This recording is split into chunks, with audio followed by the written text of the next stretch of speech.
সুপ্রিয় শিক্ষার্থী, প্রীতি ও শুভেচ্ছা নিও। আশা করছি তোমরা সবাই ভালো আছো, সুস্থ আছো। এনডিসিএম অনলাইন ক্লাসে তোমাদের সবাইকে স্বাগতম। পাঠ উপস্থাপনায় তোমাদের সাথে আছি আমি সাইফুল ইসলাম, প্রভাষক, পদার্থবিজ্ঞান বিভাগ, নটরডেম কলেজ, ময়মনসিংহ। সুপ্রিয় শিক্ষার্থী, আমরা পদার্থবিজ্ঞান দ্বিতীয় পত্রের দশম অধ্যায় অর্থাৎ সেমিকন্ডাক্টর ও ইলেকট্রনিক্স এই অধ্যায়টির ৩ নম্বর লেকচার আজকে দেখব। শুরুতেই আজকের আলোচ্য বিষয়সমূহ দেখে নেওয়া যাক। আমরা গত লেকচারে ডায়োড কিভাবে তৈরি করা হয় এবং ডায়োডকে কিভাবে বায়াসিং করা হয় সে সম্পর্কে জেনেছিলাম। আজকে আমরা ডায়োডের ব্যবহার দেখব। ডায়োডকে বেশ কিছু কাজে ব্যবহার করা হয়, তার মধ্যে আজকে কয়েকটি উল্লেখ করা যাক। শুরুতেই আমরা ডায়োড দিয়ে কিভাবে এসি ভোল্টেজকে ডিসি ভোল্টেজে পরিণত করা যায় সেটি দেখব। অর্থাৎ কিভাবে একমুখী করা যায়, এসিকে কিভাবে ডিসি করা যায়, অর্থাৎ এটি কিভাবে রেকটিফায়ার হিসাবে কাজ করে আমরা সেটি দেখব। জেনার ডায়োডকে ব্যবহার করে কিভাবে স্ট্যাবিলাইজার তৈরি করা হয়, অর্থাৎ ভোল্টেজকে স্টেবল করা হয় সেটি দেখব। LED light emitting diode bulb কিভাবে তৈরি করা হয়, ডায়োড দিয়ে তৈরি করা হয় এ সম্পর্কে জানব। এবং এই ডায়োডের মাধ্যমে, ডায়োডের সাহায্যে আমরা সৌরকোষ তৈরি করে থাকি, অর্থাৎ সোলার প্যানেল তৈরি করা হয় এই ডায়োডের মাধ্যমে। এগুলো আজকে দেখতে চাই। প্রথমেই আমরা রেকটিফায়ার সার্কিট সম্পর্কে জানব, অর্থাৎ ডায়োডকে ব্যবহার করে কিভাবে এসি ভোল্টেজকে ডিসি ভোল্টেজে পরিণত করা যায় সেটি শিখব। এটি মূলত আমাদের সিলেবাসে রয়েছে। এটি সম্পর্কে জানতে গেলে কিছু জিনিস জেনে রাখা দরকার। আমরা জানি কারেন্ট বা ভোল্টেজ দুই প্রকার। একটি হচ্ছে এসি অর্থাৎ অল্টারনেটিং কারেন্ট বা অল্টারনেটিং ভোল্টেজ, এবং অপরটি হচ্ছে ডিসি অর্থাৎ ডিরেক্ট কারেন্ট। যদি আমরা এসি ভোল্টেজ বা কারেন্টের একটি গ্রাফ দেখি তাহলে আমরা এই রকম দেখতে পাবো, অর্থাৎ সময়ের সাথে সাথে ভোল্টেজ বা কারেন্ট কন্টিনিউয়াসলি মান পরিবর্তন করতে থাকে এবং দিক পরিবর্তন করতে থাকে। এবং আমরা জানি আমাদের দেশে এটি সেকেন্ডে 50 বার মান ও দিক পরিবর্তন করে থাকে, এবং এই জন্য এই এসি কারেন্ট বা ভোল্টেজের ফ্রিকোয়েন্সি হচ্ছে 50 হার্জ। অপরদিকে ডিসি বা ডিরেক্ট কারেন্টের ক্ষেত্রে সময়ের সাথে সাথে কারেন্ট বা ভোল্টেজের মানের কোনো পরিবর্তন হয় না, অর্থাৎ এটি কনস্ট্যান্ট থাকে। এই এসিকে আমরা ডিসি ভোল্টেজে পরিণত করতে চাই।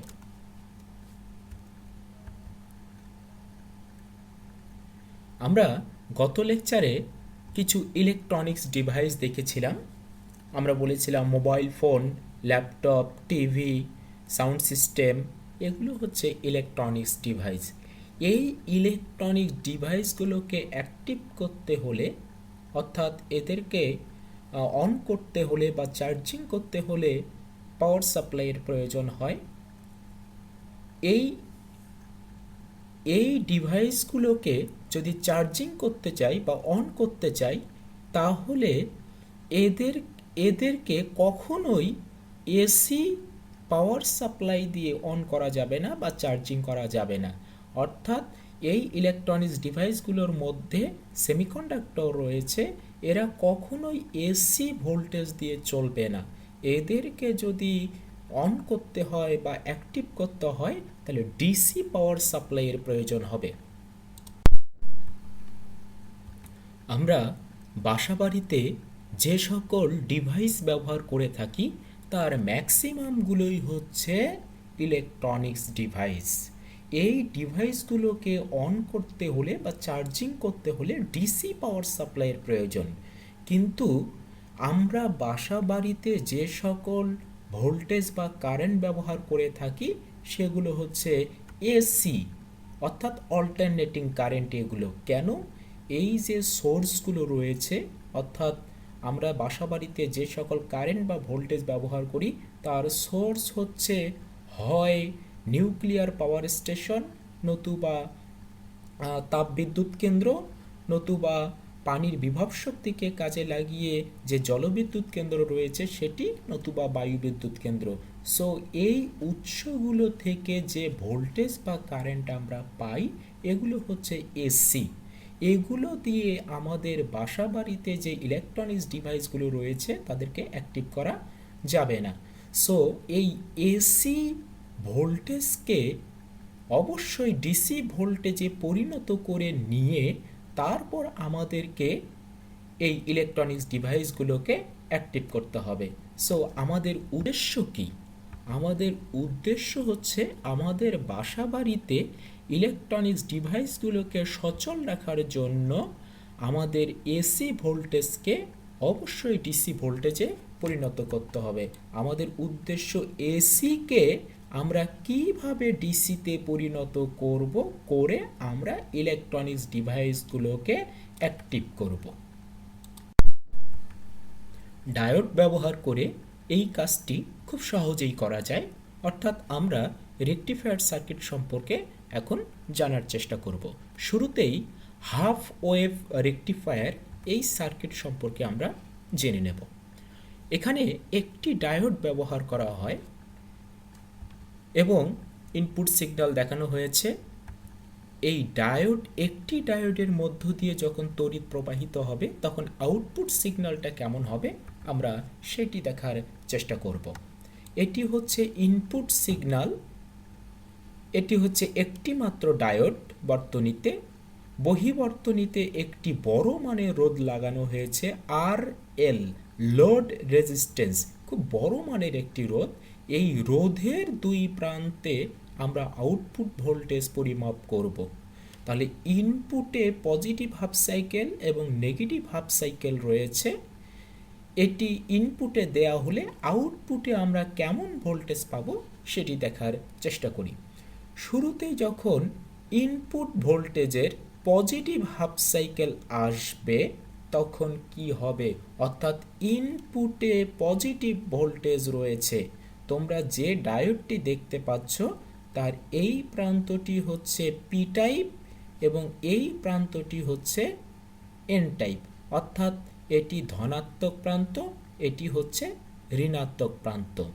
এবং আমরা গতদিন দেখেছি ডায়োডকে যদি ফরওয়ার্ড বায়াসিং করতে হয় তাহলে পি টাইপের সাথে ব্যাটারির পজিটিভ প্রান্ত অর্থাৎ ধনাত্মক প্রান্ত অর্থাৎ ধনাত্মক ভোল্টেজ অ্যাপ্লাই করতে হয়। তাহলে পজিটিভ হাফ সাইকেল যখন ইনপুটে আসবে তখন এই ডায়োডটি ফরওয়ার্ড বায়াসিংয়ে থাকবে, কারণ ধনাত্মক ভোল্টেজ এই প্রান্তটা হচ্ছে পজিটিভ। সো এই ডায়োডটি কিন্তু ফরওয়ার্ড বায়াসিংয়ে থাকবে এবং আমরা জানি ফরওয়ার্ড বায়াসিংয়ের ক্ষেত্রে খুব সহজেই বর্তনীর মধ্য দিয়ে তড়িৎ প্রবাহিত হয়। সো কারেন্ট এইখান থেকে ডায়োডের মধ্য দিয়ে এই রোধের মধ্য দিয়ে বর্তনী কমপ্লিট করবে, অর্থাৎ এই বর্তনীতে তড়িৎ প্রবাহিত হবে। ফলে আউটপুটে আমরা একটি ভোল্টেজ পাবো, এই রকম ভোল্টেজ।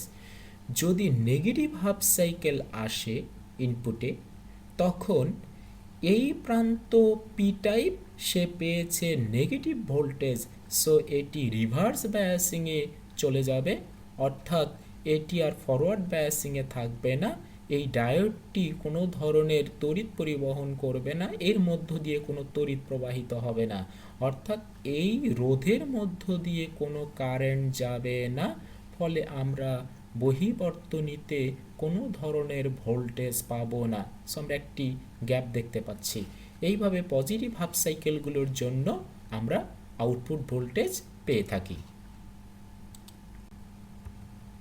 এবারে দুটি ডায়োড ব্যবহার করে কিভাবে এসি ভোল্টেজকে ডিসি ভোল্টেজে পরিণত করা যায় আমরা সেটি দেখব, অর্থাৎ ফুল ওয়েভ রেকটিফায়ার এই সার্কিট সম্পর্কে জানার চেষ্টা করব।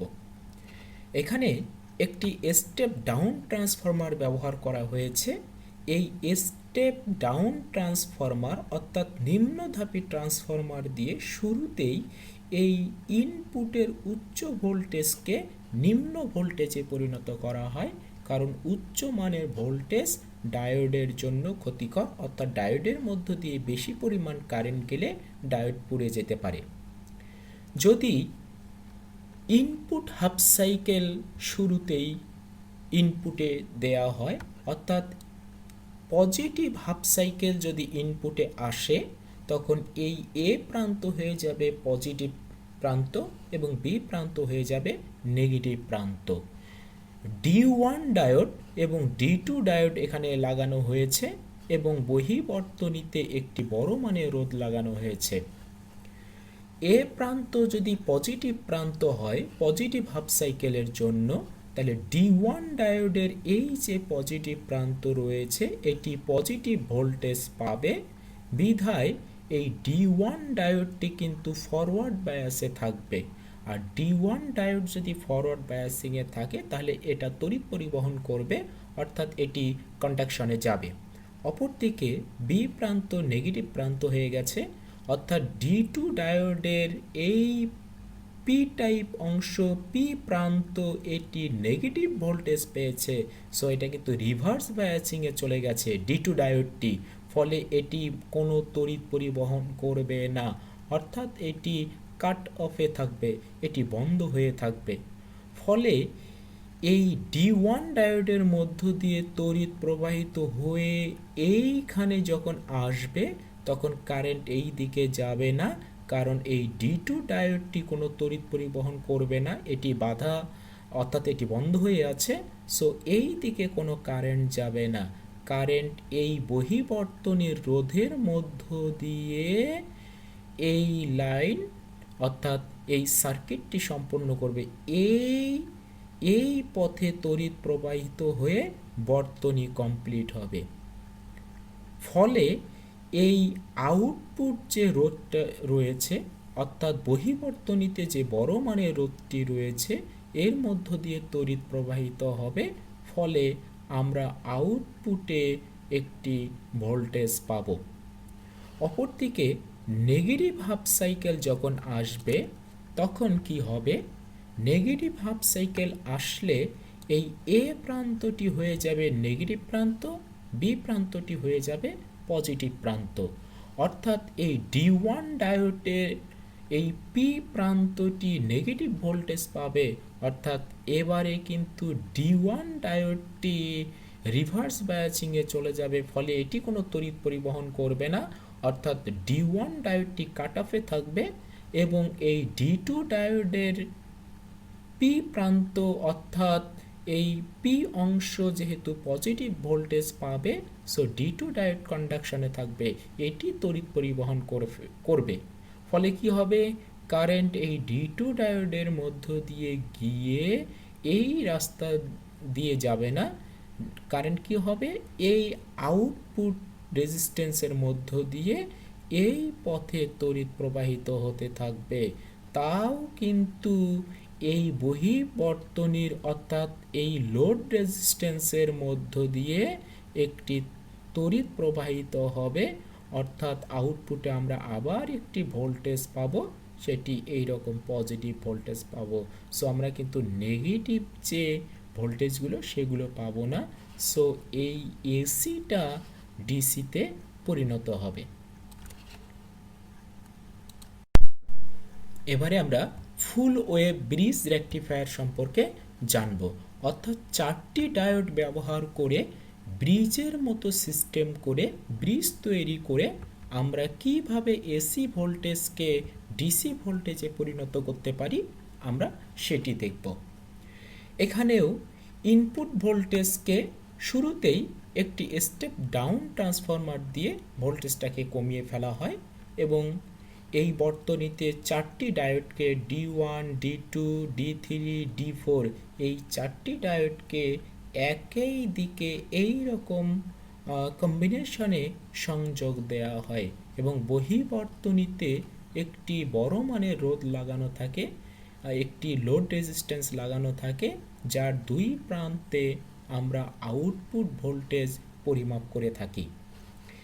ইনপুট ভোল্টেজের শুরুতেই যখন পজিটিভ হাফ সাইকেল ইনপুটে চলে আসে তখন কিন্তু এ প্রান্তটি হয়ে যায় পজিটিভ প্রান্ত এবং বি প্রান্তটি হয়ে যায় নেগেটিভ প্রান্ত। ফলে এই এ প্রান্ত যদি পজিটিভ হয় তাহলে এই D1 ডায়োডের এই যে পি অংশটি রয়েছে, পি টাইপ অংশটি রয়েছে, সেটি পজিটিভ ভোল্টেজ পায়, অর্থাৎ D1 ডায়োডটি ফরওয়ার্ড বায়াসিং প্রাপ্ত হয়, অর্থাৎ এটি কন্ডাকশনে যায়। অপরদিকে D2 ডায়োডটি কিন্তু পজিটিভ ভোল্টেজ পেয়েছে এন টাইপে, অর্থাৎ এটি রিভার্স বায়াসিংয়ে চলে যায়, অর্থাৎ এটি কাট অফে থাকে, অর্থাৎ D1 তড়িৎ পরিবহন করবে এবং D2 তড়িৎ পরিবহন করবে না। অপরদিকে বি প্রান্ত যেহেতু নেগেটিভ প্রান্ত, অর্থাৎ এই D3 এটি থাকবে হচ্ছে ফরওয়ার্ড বায়াসিংয়ে। দেখো নেগেটিভের সাথে এন টাইপের সাথে নেগেটিভ প্রান্ত, সো D3 থাকবে ফরওয়ার্ড বায়াসিংয়ে, এটি তড়িৎ পরিবহন করবে, এবং D4 এটি থাকবে রিভার্স বায়াসিংয়ে, এটি কাট অফে থাকবে, এটি কোনো তড়িৎ পরিবহন করবে না। অর্থাৎ পজিটিভ হাফ সাইকেলের জন্য D1 এবং D3 এই দুটি ডায়োড কন্ডাকশনে থাকবে, তড়িৎ পরিবহন করবে, এবং D2 এবং D4 এই দুটি ডায়োড কোনো তড়িৎ পরিবহন করবে না, এরা কাট অফে থাকবে। অর্থাৎ কারেন্ট এই দিক দিয়ে এসে এই দিকে যাবে না, D2 এর মধ্য দিয়ে যাবে না, কারণ এই রাস্তা বন্ধ। কারেন্ট D1 ডায়োডের মধ্য দিয়ে এইখানে এসে দেখবে দুটো রাস্তা, একটি D4 এর মধ্য দিয়ে, একটি বহির্বর্তনীর মধ্য দিয়ে, অর্থাৎ আউটপুটে। কিন্তু D4 এর মধ্য দিয়ে কোনো কারেন্ট যাবে না, কারণ এটি বন্ধ হয়ে আছে। সো কারেন্ট D1 এর মধ্য দিয়ে এসে এই লোড রেজিস্ট্যান্সের মধ্য দিয়ে গিয়ে এটি এইখানে এসে D2 এর মধ্য দিয়েও যাবে না, কারণ D2 বন্ধ রয়েছে। কারেন্ট যাবে D3 এর মধ্য দিয়ে, এই প্রান্তে এসে কারেন্ট এই দিকে যাবে না, কারণ এটি বন্ধ রয়েছে। কারেন্ট যাবে এই রাস্তা দিয়ে। সো পজিটিভ হাফ সাইকেলের জন্য তড়িৎ পরিবহন হবে এই রাস্তার মধ্য দিয়ে, খেয়াল করো, এই রাস্তার মধ্য দিয়ে তড়িৎ প্রবাহিত হবে। অর্থাৎ আউটপুটে সব সময় একটি তড়িৎ প্রবাহিত হবে। অর্থাৎ আউটপুটে যদি আমরা একটি ভোল্টেজ মিটার লাগাই, অসিলোস্কোপ লাগাই, তাহলে আমরা আউটপুটে একটি ভোল্টেজ পাব। অপরদিকে যখন নেগেটিভ হাফ সাইকেল আসবে তখন কিন্তু এ প্রান্ত হয়ে যাবে নেগেটিভ এবং বি প্রান্ত হয়ে যাবে পজিটিভ। তখন খেয়াল করো, D1 ডায়োড পি অংশ পাবে নেগেটিভ ভোল্টেজ, অর্থাৎ D1 চলে যাবে কাট অফে এবং D2 ফরওয়ার্ড বায়াসিং প্রাপ্ত হবে, এটি তড়িৎ পরিবহন করবে, অর্থাৎ D2 থাকবে কন্ডাকশনে, D1 কাট অফে চলে যাবে। অপরদিকে এই প্লাস ভোল্টেজের কারণে এই D4 ডায়োডটি কন্ডাকশনে যাবে, ফরওয়ার্ড বায়াসিংয়ে থাকবে, এবং D3 রিভার্স বায়াসিংয়ে থাকবে, অর্থাৎ এটি কাট অফে থাকবে।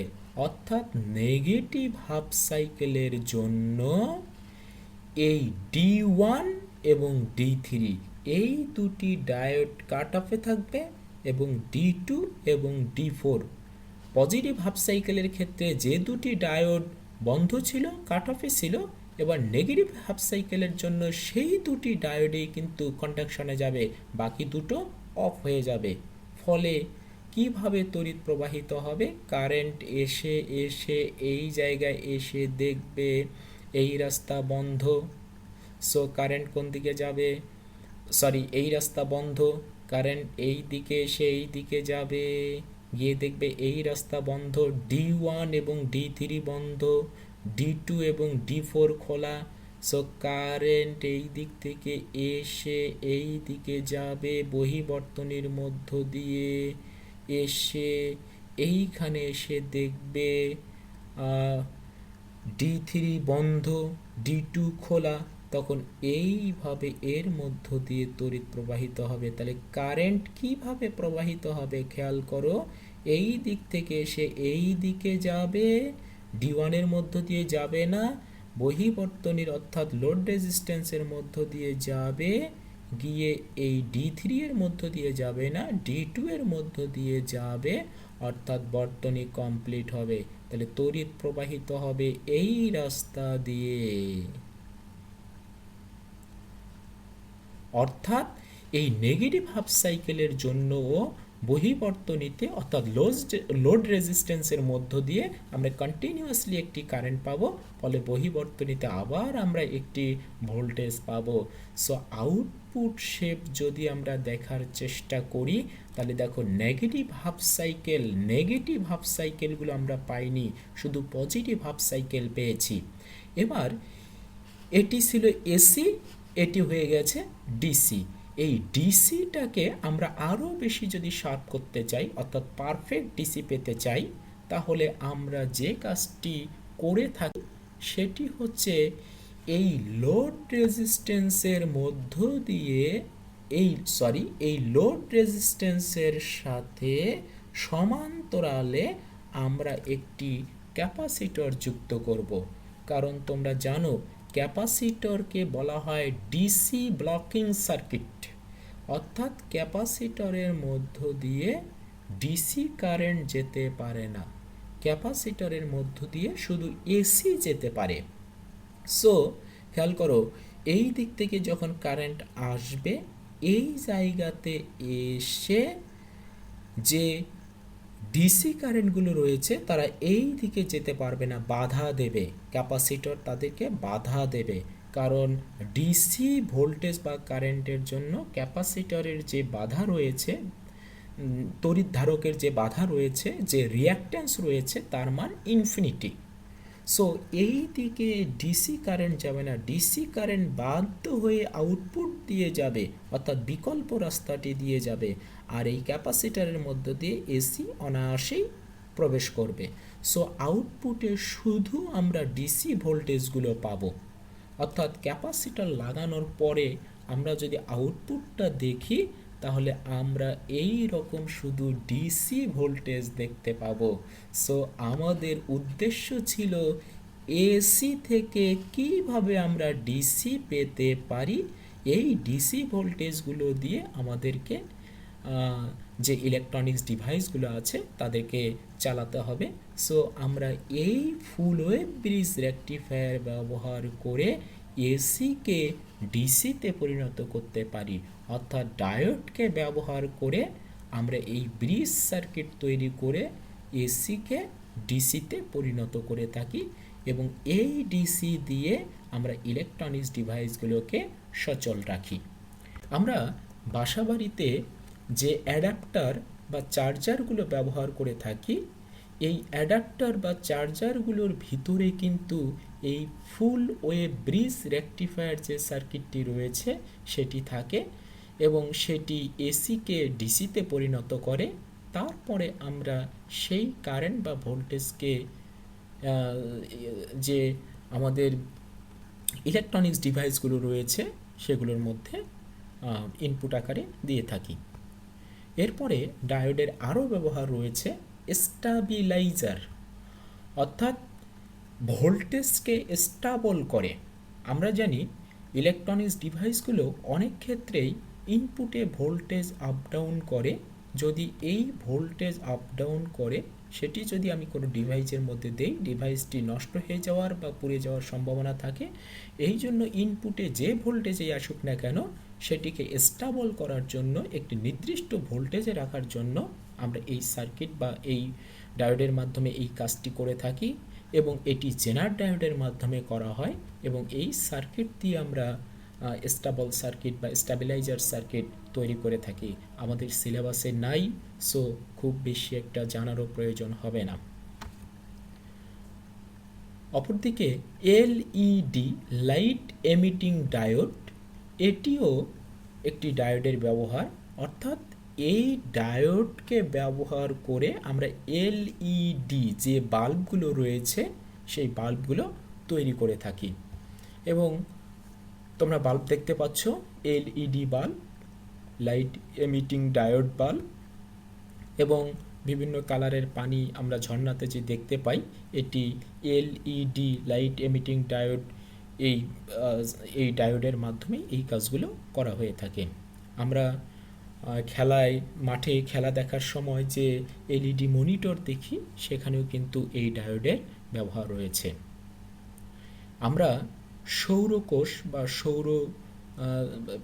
সৌর যে প্যানেল রয়েছে, সোলার সেল রয়েছে, সোলার প্যানেল রয়েছে, সেখানেও এই ডায়োড ব্যবহার করে, এই সেমিকন্ডাক্টর বিশিষ্ট যে ডায়োড রয়েছে, এই ডায়োড ব্যবহার করে আমরা যে সূর্যের শক্তি রয়েছে, আলো শক্তি রয়েছে, সেটিকে আমরা তড়িৎ শক্তিতে পরিণত করে থাকি। সো আমাদের এগুলো সিলেবাসে নেই, শুধু রেকটিফায়ার অর্থাৎ একমুখী কারক আমাদের সিলেবাসে রয়েছে, আমরা শুধু এটিই দেখব। সো সুপ্রিয় শিক্ষার্থী, আজকে এই পর্যন্তই। তোমরা সবাই ভালো থাকবে, সুস্থ থাকবে, সেই প্রত্যাশায় শেষ করছি। আল্লাহ হাফেজ।